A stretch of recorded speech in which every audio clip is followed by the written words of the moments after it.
Setelah meninggalkan hutan larangan, Raden Panji melanjutkan perjalanan menuju pegunungan. Jalan yang dilaluinya semakin menanjak. Pepohonan mulai berkurang, digantikan semak belukar dan batu-batu besar yang berserakan di sepanjang lereng. Di tangannya masih tergenggam lambang kuno yang ditemukan di bawah tongkat sang pertapa. Panji belum memahami maknanya. Namun satu hal ia yakini. Lambang itu adalah petunjuk menuju seseorang yang sedang dicarinya.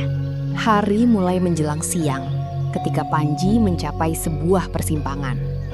Di hadapannya terdapat dua jalan. Satu jalan menuruni lembah, sementara jalan lainnya berbelok menuju pegunungan. Panji mengeluarkan lambang kuno dari kain pembungkusnya. Ia memperhatikannya dengan saksama. Arah ukiran pada lambang tersebut ternyata menunjuk ke jalan pegunungan. Panji menarik napas panjang. Kemudian memilih jalan yang lebih sulit. Semakin tinggi Panji mendaki, udara semakin dingin. Kabut tipis mulai turun dari puncak. Dari kejauhan terdengar suara lonceng kecil yang terbawa angin. Panji berhenti. Ia memandang ke arah lembah. Di balik kabut, tampak beberapa kepulan asap tipis naik ke udara. Sepertinya ada pemukiman di sana. Sebuah desa. Panji tersenyum kecil. Mungkin petunjuk sang pertapa telah membawanya ke tempat yang benar. Menjelang sore, Panji akhirnya menuruni lereng menuju lembah. Di sana terbentang sebuah desa kecil. Rumah-rumah kayu berdiri sederhana di antara pepohonan. Asap dapur mengepul dari beberapa rumah. Anak-anak berlarian di jalan tanah. Para petani mulai membawa pulang hasil kebun. Semuanya terlihat biasa. Namun ketika Panji memasuki desa, beberapa orang tiba-tiba menghentikan pekerjaan mereka. Mereka memandangnya dengan penuh perhatian. Seorang lelaki tua berjalan mendekati Panji. Tatapannya penuh kecurigaan. "Sinten panjenengan? Siapakah Anda?" Panji menundukkan kepala dengan sopan. "Kulo namung tiang ingkang kesah. Saya hanya seorang pengembara." Lelaki tua itu memandang pakaian sederhana Panji. Kemudian matanya turun ke keris yang terselip di pinggangnya. Sejenak wajahnya berubah. Seolah ia mengenali sesuatu. "Panjenengan saking pundi? Dari mana asal Anda?" Panji tidak langsung menjawab. Ia teringat pesan ayahnya. Kemanapun ia pergi, ia tidak boleh membawa nama kerajaan bersamanya. Saking tebih. Dari tempat yang jauh. Lelaki tua itu mengangguk perlahan. Namun sebelum berbalik, ia berkata pelan. "Menawi makaten, monggo ngaso rumiyin. Kalau begitu, beristirahatlah terlebih dahulu." Panji mengikuti lelaki tua itu menuju sebuah rumah sederhana di ujung desa. Namun sebelum memasuki halaman, ia mendengar suara perempuan dari kejauhan. Suara itu lembut, tidak begitu jelas di tengah suara angin. Panji berhenti melangkah. Jantungnya tiba-tiba berdegup lebih cepat. Ada sesuatu dari suara itu yang terasa begitu akrab. Sesuatu yang selama ini hanya hidup dalam ingatannya. Panji menoleh ke arah sumber suara. Di balik pepohonan, seorang perempuan berdiri dengan membawa kendi air. Wajahnya belum terlihat jelas. Namun Panji merasa seolah takdir baru saja memperlihatkan sebuah bayangan dari masa lalu. Desa di balik pegunungan itu ternyata menyimpan lebih banyak rahasia daripada yang Panji bayangkan. Dan suara perempuan yang baru saja didengarnya membangkitkan sesuatu yang telah lama terkubur di dalam hatinya. Namun Panji belum mengetahui bahwa di desa sederhana itu tinggal seorang gadis yang menyimpan rahasia tentang masa lalunya sendiri. Malam mulai turun di desa kecil itu. Panji duduk di serambi sebuah rumah sederhana milik lelaki tua yang menyambutnya. Dari kejauhan terdengar suara lesung ditumbuk perlahan. Lampu minyak menyala di beberapa rumah. Semuanya tampak damai. Namun Panji merasakan sesuatu yang berbeda. Tidak ada suara gamelan, tidak ada keramaian. Dan yang paling aneh, tak seorang pun membicarakan dunia di luar pegunungan. Seolah desa itu sengaja dipisahkan dari dunia luar. Pagi berikutnya, Panji terbangun sebelum matahari muncul. Kabut masih menggantung rendah di antara rumah-rumah. Ia keluar menuju halaman. Beberapa warga telah memulai aktivitas mereka. Ada yang membawa hasil kebun, ada yang menimba air.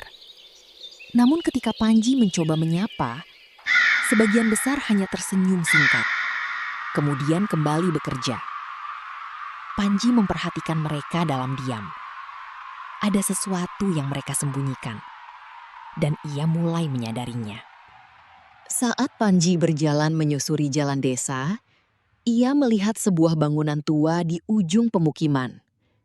Bangunan itu berbeda dari rumah-rumah lainnya. Dindingnya terbuat dari batu. Pintunya selalu tertutup. Di atas pintu terdapat ukiran lambang yang sama dengan lambang yang ditemukan Panji di hutan. Panji berhenti. Tangannya perlahan meraba kain tempat ia menyimpan lambang tersebut. Ukirannya benar-benar sama. Untuk pertama kalinya, ia merasa petunjuk itu mulai menunjukkan arahnya. Panji mencoba mendekati bangunan itu. Namun, sebelum sampai, lelaki tua yang memberinya tempat bermalam tiba-tiba muncul. "Kanjeng," Panji menoleh. Lelaki itu segera menahan ucapannya. Kemudian memperbaiki perkataannya. "Kisanak, sampun nyedak meriku. Jangan mendekati tempat itu." Panji menatapnya. "Nopo? Mengapa?" Lelaki tua itu terdiam cukup lama. Kemudian menjawab pelan. "Amargi boten sedoyo rahasia. Kudu dibuka. Karena tidak semua rahasia harus dibuka." Jawaban itu justru membuat Panji semakin penasaran. Ia memandang kembali bangunan tua tersebut. Lambang puniko? Saking pundi? Lambang itu berasal dari mana? Wajah lelaki tua berubah. Ia melihat sekeliling terlebih dahulu, memastikan tidak ada warga lain yang mendengar. Kemudian ia mendekat kepada Panji. "Lambang puniko sampun wonten saderenge kula lair. Lambang itu sudah ada sebelum saya lahir." Panji terdiam. Lelaki tua itu kemudian berkata dengan suara lebih rendah, "Wonten carios, wonten sawijining wanita. Ada sebuah cerita tentang seorang perempuan." Panji langsung memperhatikan. Wanita puniko nate rawuh ing desa mriki. Perempuan itu pernah datang ke desa ini. Jantung Panji berdetak lebih cepat. "Sinten? Siapa?" Namun lelaki tua itu tidak menjawab. Ia hanya menatap ke arah pegunungan. Beberapa saat kemudian, dari kejauhan terdengar suara kendi diletakkan di atas batu. Panji menoleh. Di antara pepohonan, terlihat kembali sosok perempuan yang kemarin dilihatnya. Kali ini ia berdiri lebih dekat. Wajahnya masih belum terlihat jelas. Namun ketika angin meniup rambutnya, Panji melihat sebuah perhiasan kecil yang tergantung di leher perempuan itu. Sebuah liontin. Bentuknya sangat sederhana. Namun Panji mengenalinya. Ia pernah melihat benda itu sebelumnya. Di Istana Jenggala. Di hadapan matanya sendiri, harapan yang selama ini hampir padam kembali menyala. Desa itu ternyata bukan sekedar tempat persinggahan. Ada sebuah bangunan tua, ada lambang yang sama dengan petunjuk sang pertapa. Dan kini muncul seorang perempuan yang membawa sesuatu dari masa lalu Panji.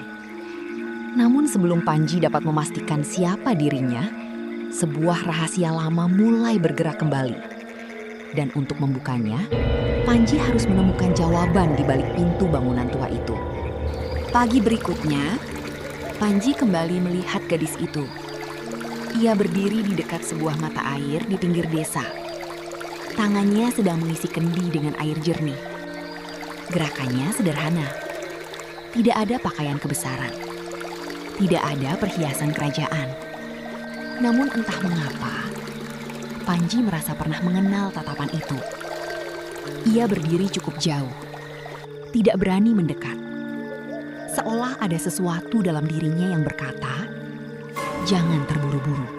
Angin pagi berembus perlahan. Gadis itu berbicara kepada seorang perempuan tua yang sedang mencuci kain. Suaranya terdengar samar. Namun ketika sampai ke telinga Panji, ia terdiam. Suara itu pernah didengarnya. Bukan sekali, bukan 2 kali. Panji memejamkan mata. Ingatan tentang istana Jenggala kembali muncul. Suara tawa, percakapan di taman, dan suara seseorang yang selama ini ia cari. Ora mungkin, tidak mungkin. Gadis itu kemudian berjalan melewati Panji. Untuk sesaat, angin meniup rambut yang menutupi wajahnya. Liontin kecil di lehernya kembali terlihat. Panji memperhatikannya. Bentuknya sangat sederhana. Namun ia mengenalinya.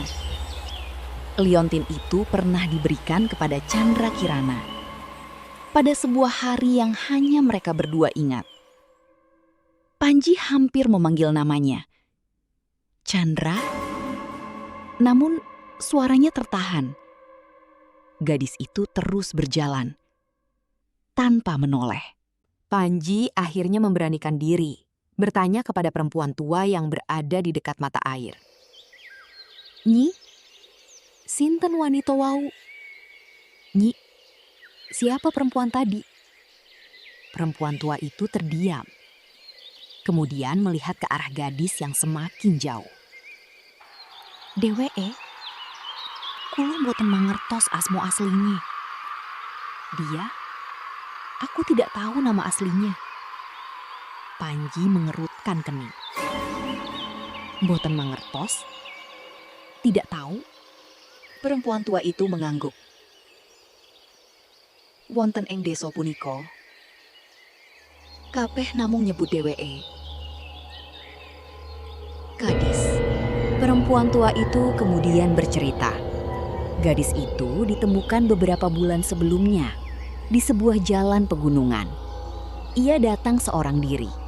Tidak membawa keluarga, tidak membawa harta. Dan yang paling aneh, ia tidak pernah menceritakan dari mana asalnya. Ketika ditanya tentang namanya, ia hanya menjawab bahwa dirinya tidak ingin mengingat masa lalu. Sejak saat itu, warga desa memanggilnya dengan satu sebutan sederhana, gadis tanpa nama. Panji terdiam mendengarnya. Panji kembali memandang ke arah gadis itu. Ia kini berdiri jauh di antara pepohonan.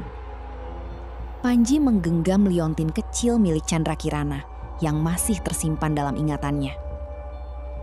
Kemudian ia berbisik,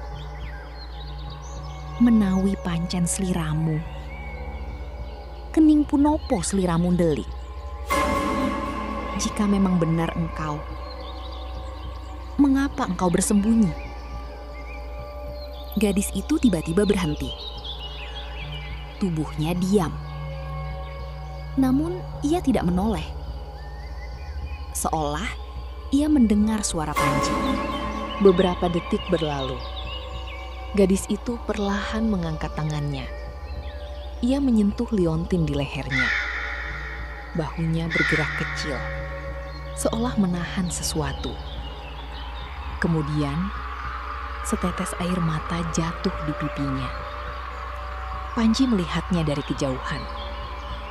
Namun sebelum ia dapat mendekat, gadis itu berjalan cepat menuju hutan. Panji hendak mengejar, tetapi langkahnya berhenti. Sebuah suara lelaki tua tiba-tiba terdengar dari belakang. Ojo saiki. Jangan sekarang. Panji berbalik. Pertapa yang pernah ditemuinya di hutan berdiri di antara kabut. Dan untuk pertama kalinya, misteri tentang gadis tanpa nama mulai memiliki arah. Panji kini memiliki terlalu banyak tanda tanya. Suara yang ia kenal, liontin yang pernah ia lihat, dan tatapan yang tidak mungkin ia lupakan. Namun satu pertanyaan masih belum terjawab. Apakah gadis tanpa nama itu benar-benar Dewi Chandra Kirana? Sang pertapa seolah mengetahui jawabannya. Tetapi sebelum kebenaran itu terbuka, Panji harus memahami mengapa perempuan itu memilih menyembunyikan dirinya. Dan rahasia itu tersimpan di balik bangunan tua yang selama ini dijaga oleh warga desa. Malam telah tiba. Panji berdiri di hadapan bangunan batu tua yang sejak pagi menarik perhatiannya. Pintu kayunya masih tertutup rapat. Tidak ada lampu, tidak ada suara dari dalam. Namun lambang kuno di atas pintu tampak jelas diterangi cahaya bulan. Panji mengeluarkan lambang yang dibawanya dari hutan. Ia mendekatkannya pada ukiran di pintu. Ukuran dan bentuknya sama. Untuk sesaat, Panji hanya berdiri diam. Seolah jawaban yang selama ini dicarinya berada tepat di balik pintu itu. Panji kemudian menyentuh ukiran tersebut. Tiba-tiba terdengar bunyi kecil dari dalam pintu. Klik. Panji terdiam. Sebuah bagian kecil pada ukiran bergeser. Di baliknya terdapat lubang berbentuk seperti lambang yang dibawanya. Panji memasukkan benda tersebut perlahan. Pintu tua itu bergetar. Kemudian terbuka sedikit. Udara dingin keluar dari dalam ruangan. Panji menatap ke dalam. Gelap. Namun, dari kegelapan itu, tercium aroma kayu cendana yang sangat ia kenal. Panji memasuki ruangan dengan hati-hati. Di dalamnya terdapat beberapa benda tua.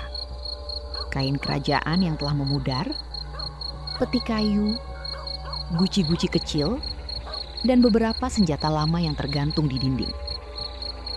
Namun, satu benda membuat langkah Panji berhenti. Sebuah lukisan tua. Gambarnya sudah mulai rusak. Tetapi pakaian dan lambang yang terlihat pada sosok perempuan di dalamnya mengingatkan Panji pada istana Jenggala. Panji mendekat. Tangannya bergetar. Ini. Ia tidak mampu melanjutkan kalimatnya. Di bawah lukisan terdapat sebuah kotak kayu kecil. Panji membukanya. Di dalamnya tersimpan sehelai kain sutra tua. Warnanya telah memudar. Namun pada ujung kain terdapat pola yang sangat dikenalnya. Pola itu pernah digunakan dalam pakaian Chandra Kirana. Panji memejamkan mata. Ingatan tentang hari-hari mereka di istana kembali memenuhi pikirannya. Namun kali ini, sebuah suara terdengar dari belakang. Suara perempuan. Mboten kedah dipun goleki. Tidak perlu dicari. Panji langsung berbalik. Di ambang pintu, berdiri gadis yang selama ini dilihatnya. Wajahnya masih sebagian tertutup bayangan. Panji menatapnya lama. Tidak ada seorang pun yang berbicara. Akhirnya Panji berkata perlahan, "Sinten sampean? Siapa dirimu?" Gadis itu menundukkan kepala. Tangannya menggenggam liontin di lehernya. Kulo mboten saged matur. Aku tidak bisa mengatakannya. Panji melangkah satu langkah mendekat. Nopo? Mengapa? Gadis itu mengangkat wajahnya. Matanya terlihat basah. Amargi, nami puniko Bisonggowopati. Karena nama itu bisa membawa kematian. Panji terdiam. Gadis itu kemudian menatap lukisan tua di belakang Panji. Wonten tiyang ingkang buru kulo. Ada orang yang memburuku. Panji mengepalkan tangan. Sinten? Siapa? Gadis itu tidak menjawab. Ia hanya berkata pelan. Menawi sampeyan tetap wonten mriki. Sampeyan ugi badhe dipun goleki. Jika kau tetap berada di sini, mereka juga akan memburumu. Panji menatap gadis itu. Kini semuanya mulai terhubung. Lambang kuno, bangunan tua, pakaian dari masa lalu, liontin, dan seorang perempuan yang takut menyebut namanya sendiri. Namun sebelum Panji dapat bertanya lebih jauh, terdengar suara langkah kaki dari luar. Banyak orang. Gadis itu langsung memadamkan lampu minyak. Ruangan berubah gelap. Ia berbisik. Meneng. Diam. Panji menggenggam kerisnya. Dari celah pintu, terlihat bayangan beberapa orang membawa obor. Mereka berhenti tepat di depan bangunan tua. Kemudian, sebuah suara terdengar. Prikso kabeh. Periksa semuanya. Panji dan gadis itu saling memandang. Untuk pertama kalinya, mereka berada dalam bahaya yang sama. Malam itu, Panji akhirnya mengetahui bahwa gadis tanpa nama bukan sekedar perempuan yang kehilangan ingatan. Ia sedang bersembunyi, dan seseorang sedang memburunya. Namun satu pertanyaan terbesar masih belum terjawab. Siapakah sebenarnya gadis itu? Di luar bangunan tua, para pengejar semakin dekat. Sementara di dalam kegelapan, Panji mulai menyadari bahwa pencariannya terhadap Chandra Kirana mungkin telah membawanya tepat ke tengah-tengah bahaya. Malam semakin larut. Di dalam bangunan tua itu, Panji dan gadis tanpa nama masih bersembunyi dalam kegelapan. Suara langkah para pengejar terdengar semakin jauh. Obor mereka perlahan menghilang di balik kabut. Panji menunggu beberapa saat sebelum berani bergerak. Kemudian ia menyalakan kembali lampu minyak. Cahaya kecil menerangi ruangan. Panji menatap gadis itu. Kini ia melihat sesuatu yang sebelumnya tidak diperhatikannya. Di balik lengan bajunya, terdapat bekas luka panjang. Panji memperhatikan luka itu. Gadis tersebut segera menarik kembali kain yang menutupi lengannya. Catu puniko, luka itu saking pundi? Dari mana? Gadis itu terdiam. Ia tidak menjawab. Panji tidak memaksanya. Namun ketika cahaya lampu minyak mengenai bekas luka tersebut, Panji melihat sesuatu di dekatnya. Sebuah tanda kecil. Bentuknya seperti ukiran bunga dan matahari. Panji mengenali tanda itu. Ia pernah melihatnya di lingkungan Istana Jenggala. Panji mendekat perlahan. Tondo puniko sopo sing maringi? Tanda itu siapa yang memberikannya? Gadis itu menundukkan kepala. Tangannya menyentuh bekas luka tersebut. Kula mboten eling. Aku tidak ingat. Panji terdiam. Naliko kula tangi, catu punika sampun wonten. Ketika aku terbangun, luka itu sudah ada. Panji memandangnya dengan penuh perhatian. Jika benar, gadis ini pernah mengalami sesuatu yang sangat berat. Gadis itu kemudian duduk di dekat dinding. Tatapannya kosong. Kadang kulo ngimpi papan ingkang boten kulo kenal. Terkadang aku memimpikan tempat yang tidak kukenal. Panji duduk tidak jauh darinya. Ono taman, ono kolam, lan ono wong lanang. Ada sebuah taman, ada sebuah kolam, dan ada seorang lelaki. Panji membeku. Wong punika tansah nyebut siji jenang. Lelaki itu selalu menyebut sebuah nama. Panji menahan napas. Jeneng punopo? Nama apa? Gadis itu memejamkan mata, seolah berusaha mengambil sesuatu dari ingatan yang sangat jauh.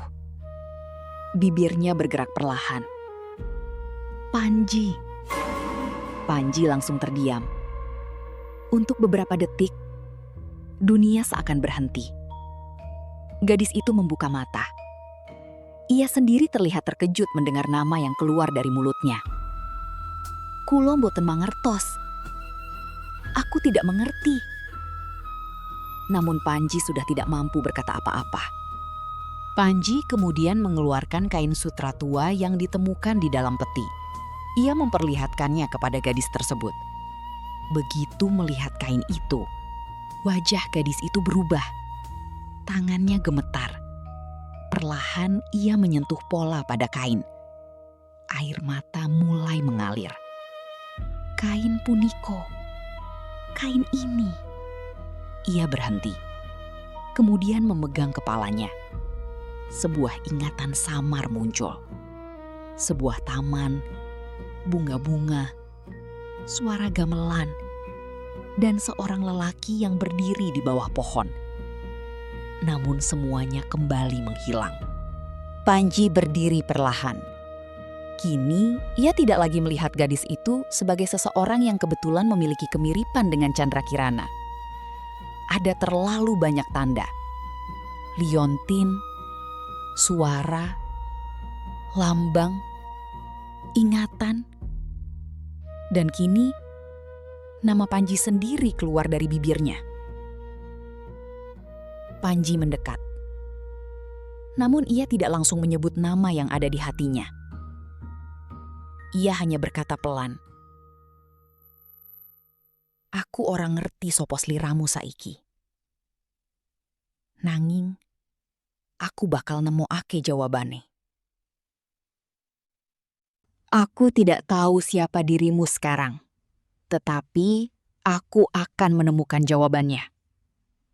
Gadis itu menatap Panji. Untuk pertama kalinya, tatapannya tidak lagi penuh ketakutan, melainkan harapan.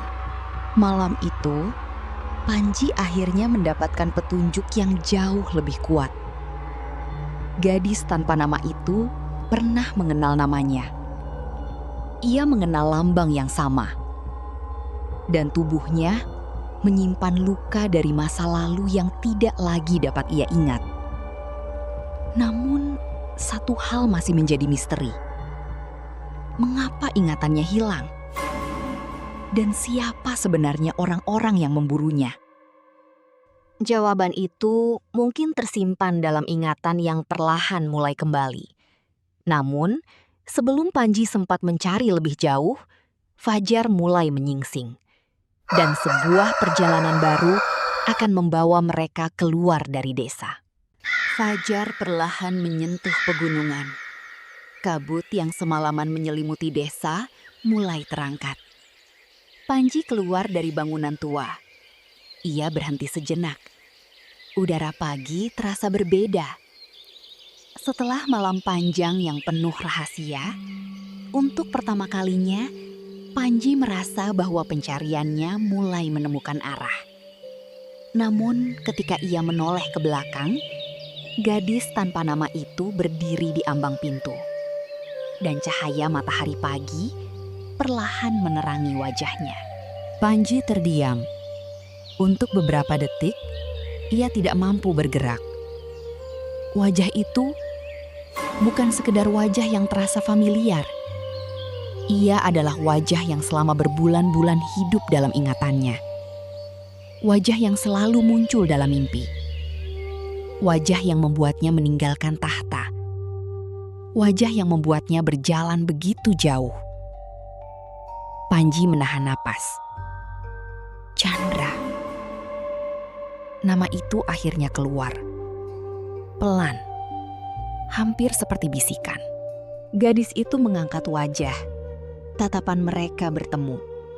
Tidak ada kata-kata. Namun Panji mengenali mata itu. Mata yang dahulu sering menatapnya dari taman istana. Mata yang pernah tertawa bersamanya. Mata yang terakhir kali dilihatnya sebelum semuanya berubah. Air mata mengalir dari mata gadis itu. Panji.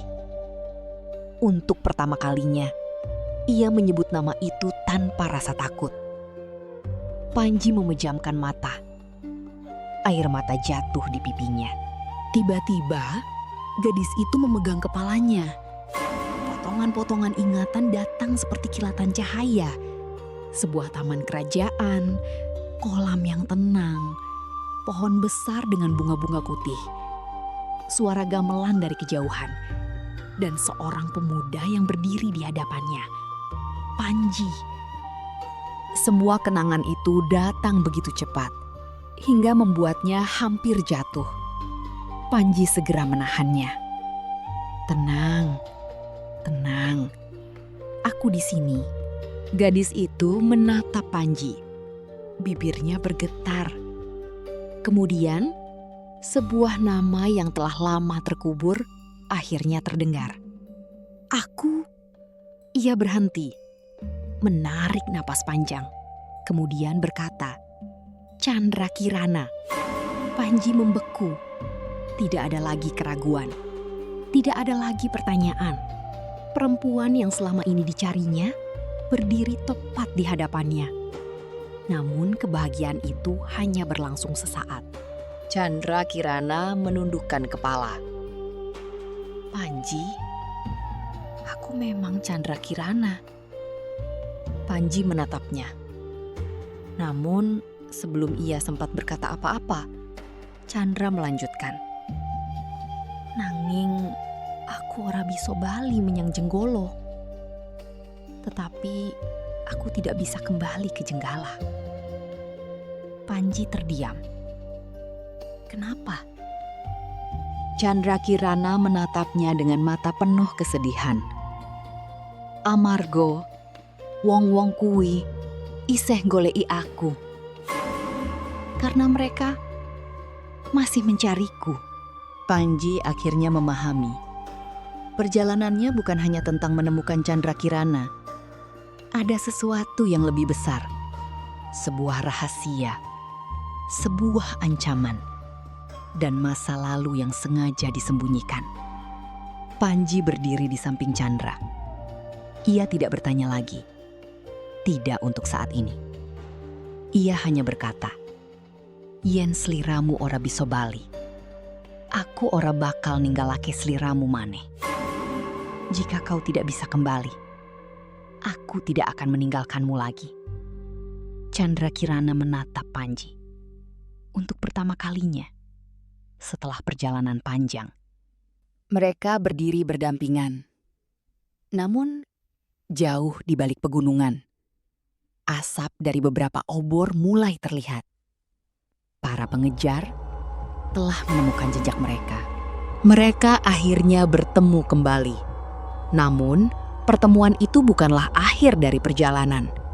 Justru, itulah awal dari sebuah pelarian baru. Panji kini telah menemukan perempuan yang selama ini dicarinya. Tetapi, ia juga menemukan kenyataan yang jauh lebih berbahaya. Chandra Kirana sedang diburu. Dan orang-orang yang mengejarnya bukanlah orang biasa. Di balik hilangnya sang putri, tersimpan sebuah rahasia yang bahkan dapat mengguncang kerajaan.